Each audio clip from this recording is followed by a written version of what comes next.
மீனராசி நண்பர்களுக்கு சில பேருக்கு இன்றைக்கி ரொம்ப அமோகமாக இருக்கும், சில பேருக்கு இன்றைக்கி அப்படி ரொம்ப டல்லாக இருக்கும், சில பேருக்கு இன்றைக்கி தான் பிரச்சனையே ஆரம்பிக்கும், சில பேருக்கு இன்றைக்கி எந்த பிரச்சனையும் இருந்துட்டுருக்கா. டிபெண்ட்ஸ் அவங்களுடைய ஹாரோஸ்கோப் தசா புத்தி அந்தரத்தை பொறுத்து இருந்துட்டுருக்கு. ஸோ இன்றைக்கி நாள் போகிற போக்குலேயே நீங்களும் போகிறது ரொம்ப நல்லது. இன்றைக்கி கெட்டதாக இருக்கா, போக மாட்டேன் அப்படின்னு சொல்லிட்டு பிள்ளையாரை வேண்டிக்கிறது ரொம்ப நல்ல பலன்களை கொடுக்கும். இன்றைக்கி நாள் நன்னா இருக்கா, அப்பாடா இன்றைக்கி லக்கி நாளாக இருக்குது, பிள்ளையாரப்பா என்னை காப்பாற்றி விட்டேன் அப்படின்னு சொல்கிற மாதிரி இன்றைய தினத்தில் உண்டு.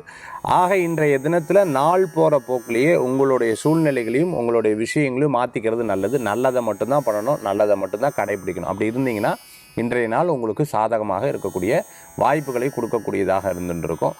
அதே சமயத்தில் ஆரோக்கியத்தில் ரொம்ப கேர்ஃபுல்லாக இருந்துருக்கணும். டக்குன்னு நீங்கள் இதை நான் சோஷியல் மீடியாவில் பார்த்தேன், இந்த இதை சாப்பிட சொன்னாங்க, அதை பண்ண சொன்னாங்க, இந்த பண்ண, அப்படி கிடையாது. உங்களுக்குன்னு தோணி இது ரைட்டுன்னு படுது, 4 பேர் உங்களுக்கு சப்போர்ட் பண்ணுறாங்கன்னா அதை நீங்கள் செயல்படுத்துறது நல்லது. இன்றைய தினத்தில் வழிபடக்கூடிய தெய்வம் பிள்ளையார் வழிபாடும் மகாவிஷ்ணு வழிபாடும் வெற்றி வழிபாடாக அமையும்.